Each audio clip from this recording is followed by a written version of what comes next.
stocks, bonds, gold, real estate, pretty much everything goes back to answering the question, is the future inflationary or is it deflationary? This is part 2 in a little mini series, so we're going to start right off with step number 3, understanding IOUs. More specifically, the Fed's IOUs or liabilities versus the banking system's IOUs and liabilities. In the first video we did in this series, part 1, we discussed if bank reserves are actual spendable cash. Are they fungible? When the primary dealer banks go to the government to buy their treasuries at auction, are they using bank reserves to do so? There was a mix of opinion.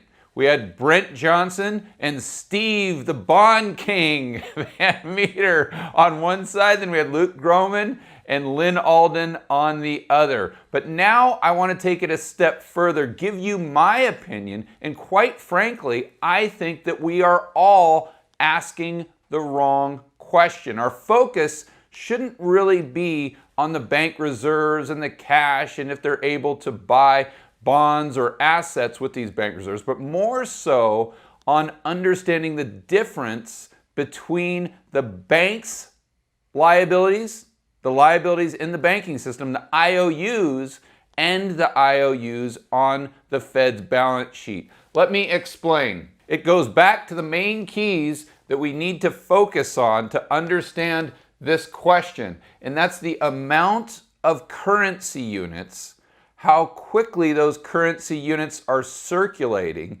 and how many goods and services they're chasing. That's what's going to determine if consumer prices are going up or down. So let's look at 2 balance sheets, the Fed and the commercial banking system. We'll just assume that this balance sheet is an aggregate total of all the balance sheets of all the banks in the real economy.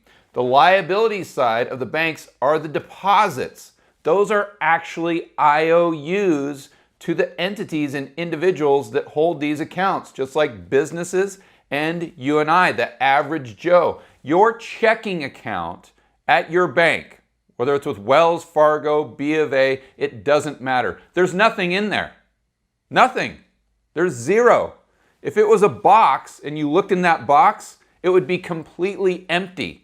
Every single time you get your bank statement or you go to an ATM and it shows you your balance, that isn't how much is in your account. That's how much the bank owes you. So think about that next time you set up a bank account. That bank isn't holding your money. They're taking your money and they're giving you IOUs. So how much do you trust the entity that you're giving your purchasing power to, and they're giving you an IOU back? I don't want to go off on that tangent, but it's something to think about. And just like the banking system's liabilities are deposits to everyday people like you and I and businesses, the Fed's liabilities are deposits or IOUs to the banking system. In other words, any of the banks under the Fed's umbrella, like Wells Fargo or B of A, their checking accounts or their deposit accounts, if you want to look at it that way, is with the Fed. So whether they're bank reserves or cash, like we discussed in the last video, they're still liabilities of the Fed. They're still IOUs to the banking system. More on that in just a moment. But there's a big difference between the bank's IOUs to the entities and individuals in the real economy and the Fed's IOUs to the banking system. Remember, it's all about velocity. So let's think this through. These deposits are being spent daily. The individuals and entities are going to Home Depot, Chipotle, the grocery store. They're paying rent. They're buying cars. So it's out there circulating in the economy at a much higher velocity than the liabilities held at the Fed. How many of the banks are going to Chipotle for lunch? How many of the banks are going to Home Depot to buy nails or glue? How many of them are buying new cars? Not many.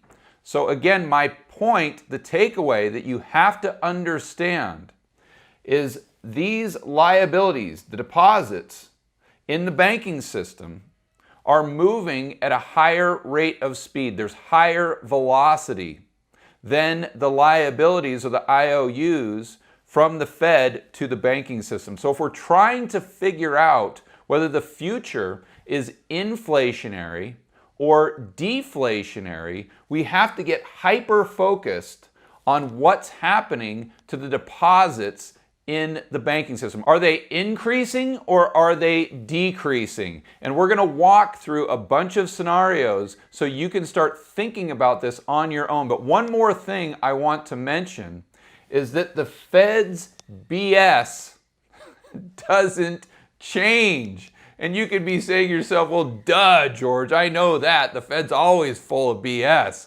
But I'm talking about the size of their balance sheet. It doesn't go up or down. So the IOUs, the deposits held at the Fed, are almost always the same unless the Fed buys or sells assets like treasuries or mortgage-backed sausages. It's very crucial you understand this. So to get your mind around it further, let's go right to the internet. This is from an article entitled Economic Research. Repeat after me. Banks cannot and do not lend out reserves. Okay, and you guys know that from watching my videos, so I'm not going to review that too extensively. But what is helpful is they give us a very simplified central bank balance sheet. On the asset side, you have mortgage-backed securities, treasuries, we talk about those all the time. And then really on the liability side, you just have bank reserves, you have bank notes in circulation, so that's hard currency, and then government deposits. That's the TGA or Treasury General Account. That's the checking account of the Treasury. So there's really only three things that can affect this balance sheet. The central bank increases or decreases its assets.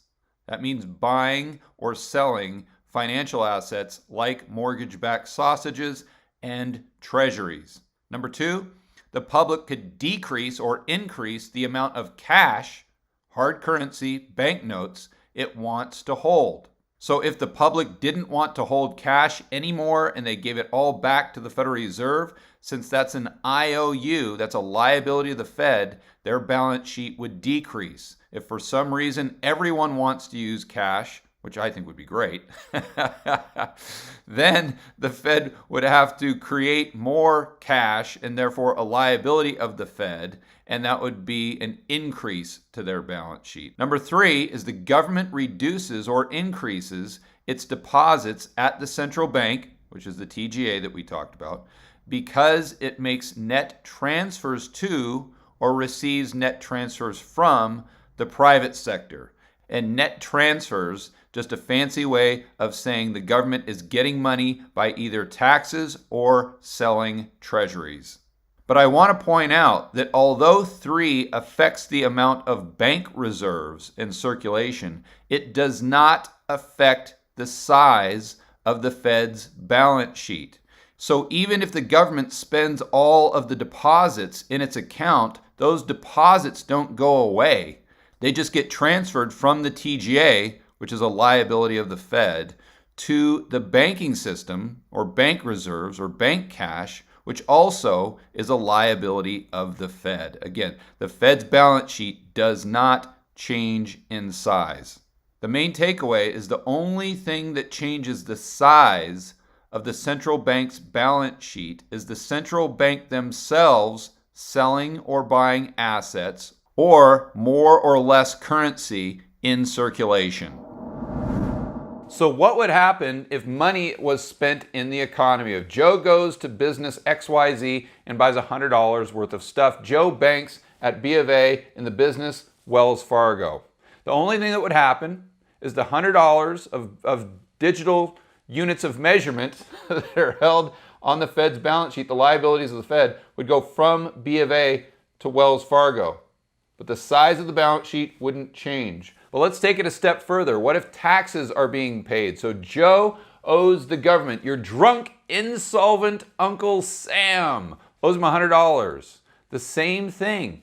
It's these digital units of measurement would just go from B of A's account, let's say Joe again was banking with B of A, down into the Treasury General. It's just a transfer of 100 units of measurement from here to here. The overall size doesn't change. Now, what if a loan is created? We know that creates additional deposits or additional bank liabilities in the real economy chasing goods and services. But if that happens, if Joe takes out a loan from B of A to buy a house, let's say for $100,000, then if Joe goes and pays the seller, and again, let's say Joe banks with B of A, the seller banks with Wells Fargo, the only thing that would happen on the Fed's balance sheet is a transfer of 100,000 of these digital units of measurement from B of A to Wells Fargo. It's just a transfer, and the overall size in aggregate total remains the exact same. I think you get it. I've beaten the dead horse. So now let's move on to some other examples to where we can get hyper-focused on what's happening right here. What's happening to these IOUs that really determine the future, or if the future is going to be inflationary or deflationary. So what happens when the government spends money? They take taxes out of the system, or they take currency units out of the system when they sell bonds, and then they go ahead and spend that money in other places. Well, we have to start by answering the question, is that a deposit of the Fed, or is it a deposit of the banking system? Because the deposits in the banking system are going to have higher velocity. So if the taxes, let's say, are being paid by Wells Fargo, so they're going to your drunk, insolvent Uncle Sam, what's happening is that's just on the Fed's balance sheet. It's just going from Wells Fargo to the TGA. But when the government spends the money, most likely they're spending it into the real economy, so that is going to increase the amount of deposits in the commercial banking system. So on net balance, the deposits increase. But what happens if originally the deposits came from the banking system itself? Well, then it's a net wash.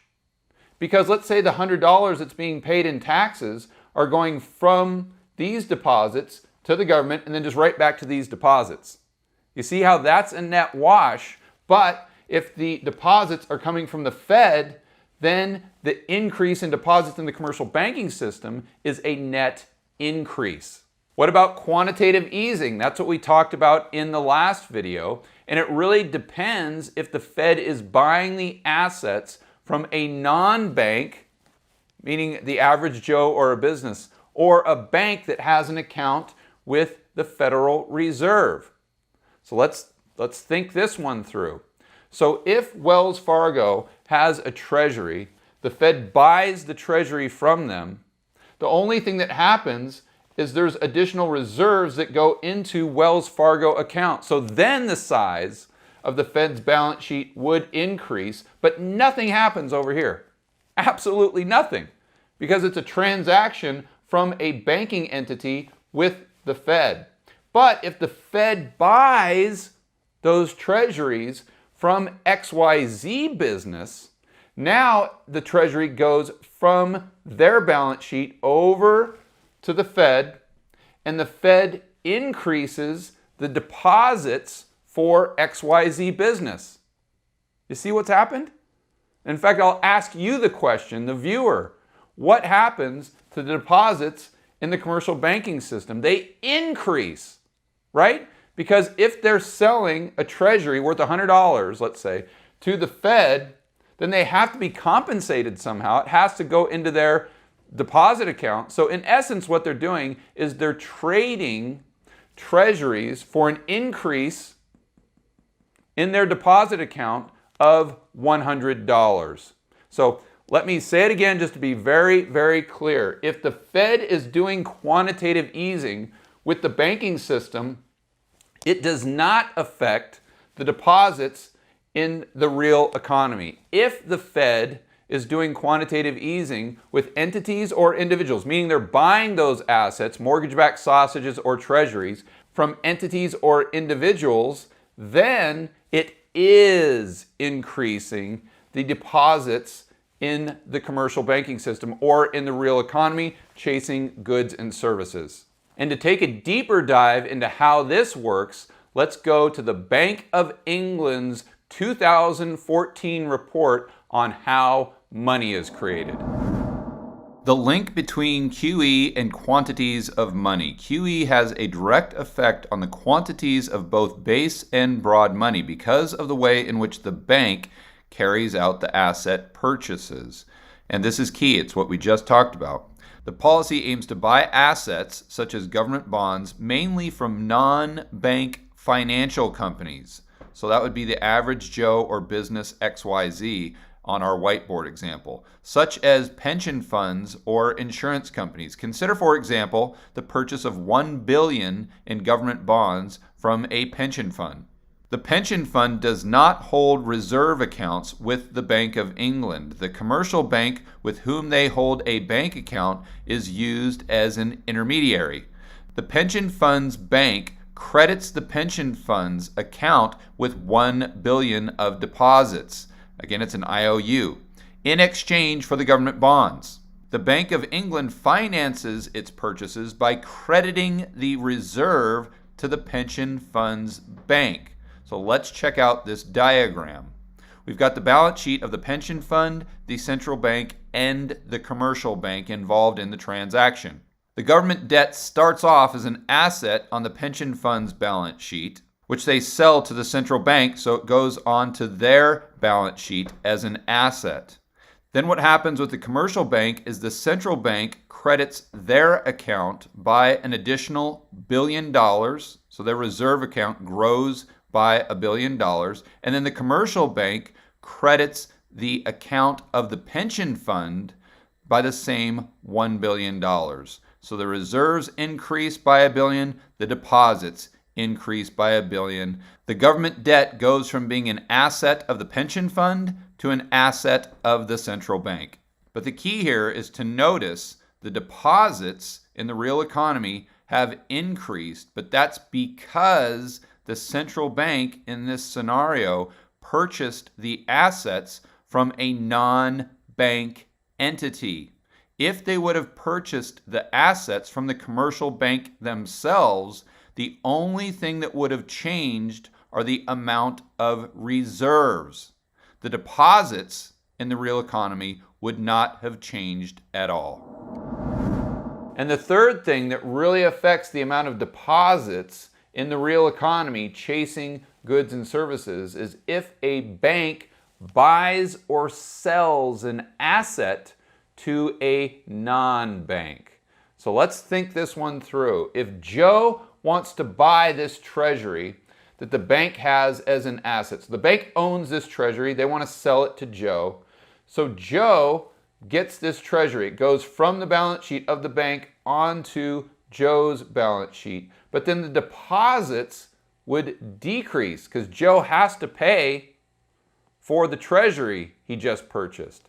So the bank's liabilities, their IOUs to Joe, would decrease by the amount of the treasury. Let's say it was $100. So their IOUs to Joe would decrease by $100. They'd owe Joe $100 less than they did before, and their asset would go from their balance sheet to Joe's balance sheet. And the opposite would happen if Joe sells a treasury to a bank. So if Joe has this treasury initially, it would go to the bank's balance sheet, and then the bank would add another deposit for $100, or they would increase their IOUs to Joe by the amount of the treasury. Just as a quick recap, if a bank is selling to a non-bank entity, the amount of deposits in the system decrease. If a bank is buying from a non-bank entity, then the deposits in the system actually increase. And to back this up, let's go right back to the Bank of England. Banks buying and selling government bonds is one particularly important way which the purchase or sale of existing assets by banks creates and destroys money. The deposits we are talking about in the commercial banking system. When banks purchase government bonds from the non-bank private sector, they credit the sellers with bank deposits. So additional deposits have been created. And of course, the opposite happens if the private sector buys government bonds or financial assets from the banks.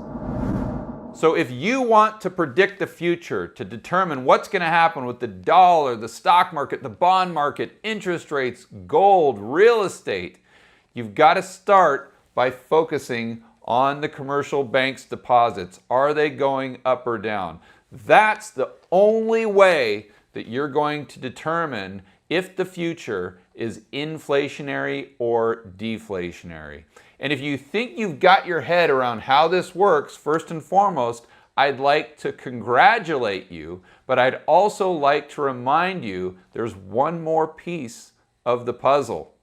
The majority of the deposits are created or destroyed by debt being increased or decreased in the economy itself. So once you get your head around this, then you have to layer over what's going on here with another cross current, which is even more powerful, and that's how many loans are being created by the banking system, creating additional deposits, additional money supply, chasing goods or services, or how many loans are being paid off by the real economy, decreasing the amount of money that's chasing the same amount of goods and services. I'm sorry, guys. I wish there was an easy way to explain it, but this gets really complicated. I think the easiest takeaway is get your head around this and then try to compartmentalize what's going on here with government spending QE, the banks buying and selling things, and then another completely separate area of focus would be how much debt is being created by the banking system, and then try to come to a conclusion, what's happening on net balance. That's the best advice I can give you. For more content that'll help you build wealth and thrive in a world of out-of-control central banks and big governments, check out this playlist right here, and I'll see you on the next video.